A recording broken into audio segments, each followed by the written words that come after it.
On the evening of November 1st, 1955, United Airlines Flight 629 from Denver to Portland was ready for takeoff.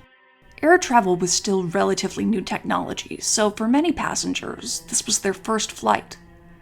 Because people were so nervous about flying, there were stations in the airport where you could buy life insurance for just a few coins. Little did the passengers know that every single one of them had good reason to consider purchasing one of these insurance policies. This week on Out of the Past, United Flight 629 and Daisie King. Flight 629 started out in New York City, made a stop in Chicago, and arrived in Denver on time to pick up passengers for the penultimate leg of the trip. The flight took off for Portland at 6:52 p.m. Just 11 minutes later, citizens of the city of Longmont, Colorado saw a large spark in the sky. Shortly afterward, debris began falling to the ground. People raced out of their homes to see what was going on. Flaming wreckage fell into people's yards. Some citizens had full rows of seats fall onto their property, with burning bodies still strapped in their seatbelts. United Airlines was baffled. What happened to this aircraft? Why did it seem to just explode mid-flight? Did it collide with something? Had it been shot down? No answer seemed to fit until they explored the possibility that there had been a bomb aboard the Douglas DC-6B aircraft. Investigators had a long road ahead of them. They began with a thorough search for debris spread across several miles. Every time a body was found, they shone a flashlight into the night sky. It lit up the whole city. They had to relocate the morgue to accommodate the large number of bodies. Many of the efforts in this investigation were successful because of the willingness of volunteers.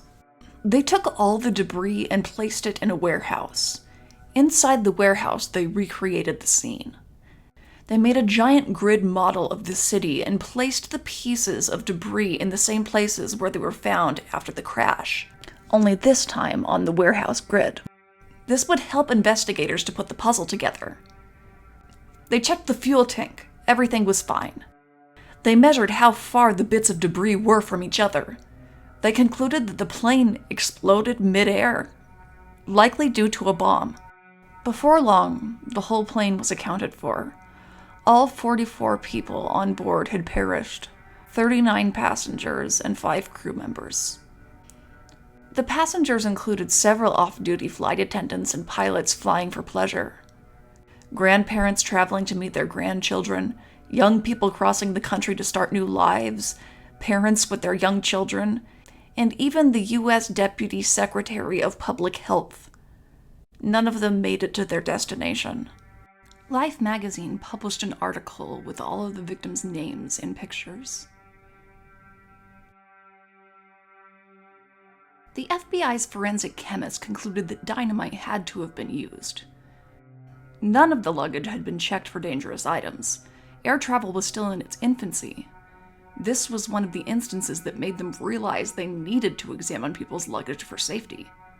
From the wreckage, investigators were able to determine that the luggage with the bomb inside was contained in compartment 4.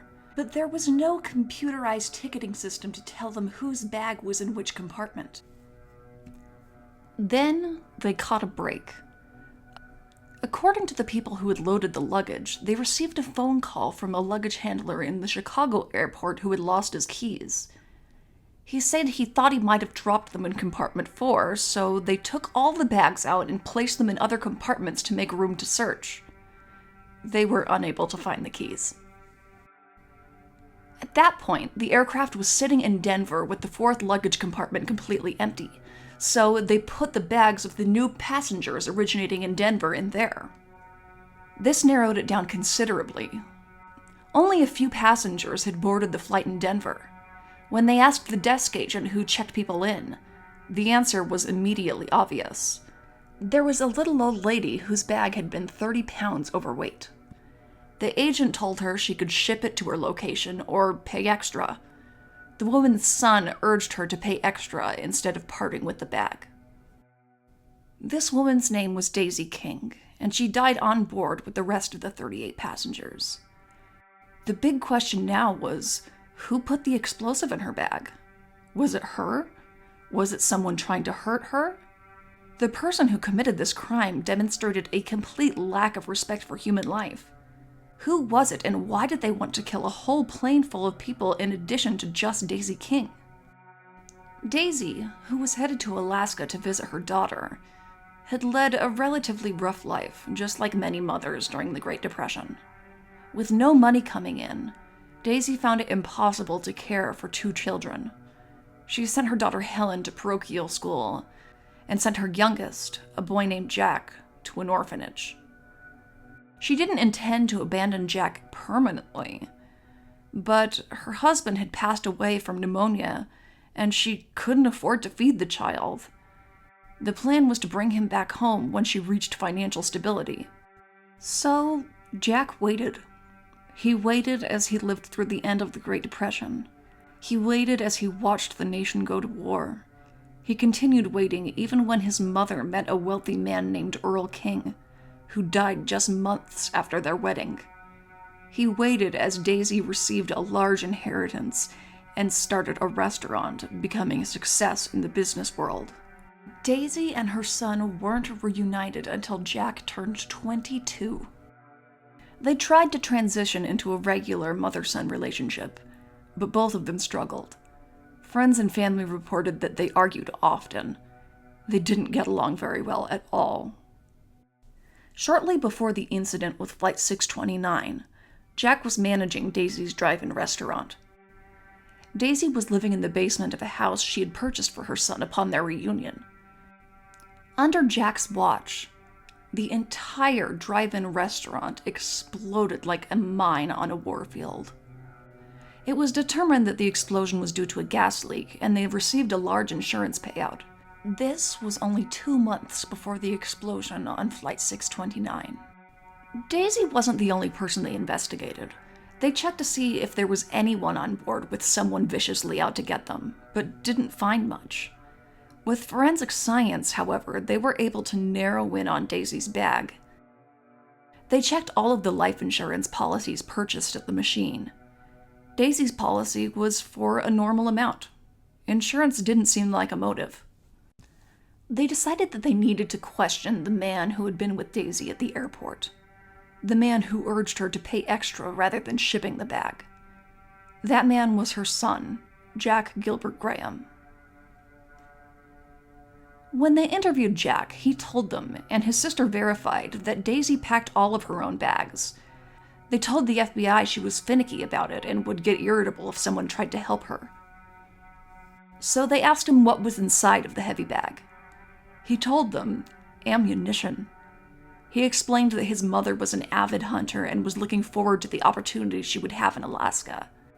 Jack told them his mother had given him a few coins in the airport to buy one of the insurance policies. He purchased the cheapest one. Could it have been a suicide? She killed herself and took 43 other people down with her? Her son told the FBI that she had struggled with her mental health and had attempted to kill herself at least once before. But soon, the FBI heard that the explosion that had killed her hadn't been the only recent explosion in her life.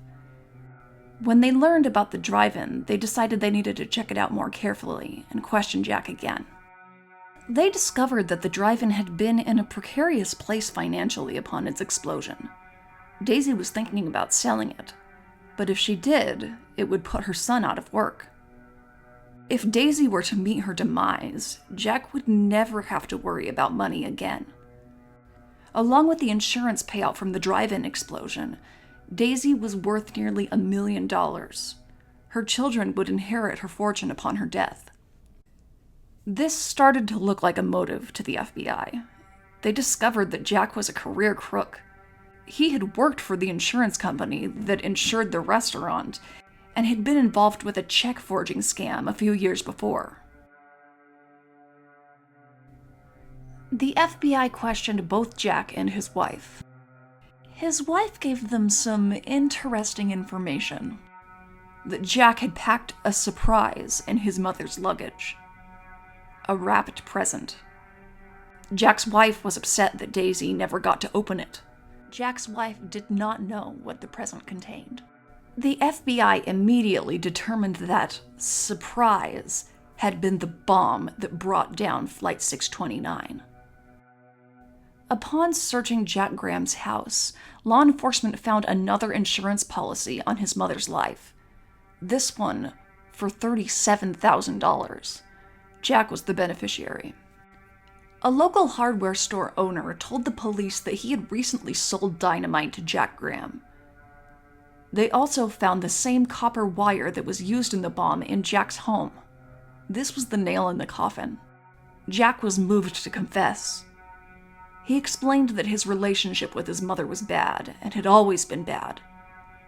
He had held a grudge against her for his childhood in the orphanage. He wanted her dead, plain and simple. Jack simply didn't care about the other people on board. He had absolutely no regard for human life, and was willing to sacrifice 43 others to kill the one person he held a grudge against. After they had been reunited, he lived completely under her control. She was his boss, roommate, and landlady. He thought that getting rid of his mother would solve all his problems. It didn't. Jack Gilbert Graham was locked away. Unfortunately, at the time, there were no laws against blowing up an airplane. He was charged with the single first-degree murder of Daisie King, and was executed by gas chamber in 1957. Justice for the rest of the 43 people doesn't exist on the books. It's hard to say how Jack Graham felt about it. Was he sorry? It didn't seem like it, although he did attempt to kill himself in his cell at least once, but this was likely an attempt to get out of his sentence rather than an act of remorse. This situation prompted President Eisenhower to sign a bill that prohibited airplane crimes of this nature. This was a horrifying event. It's hard to believe that anyone could do anything so evil. But when people lack respect for human life, when they are unable to see the value in the lives of others, terrible things can happen. That's all for this week. Please wear your mask. Show people that you care about the lives of others. It might be one of the most important things you ever do, and it's so easy. That's all for this week. I'll see you next time on Out of the Past.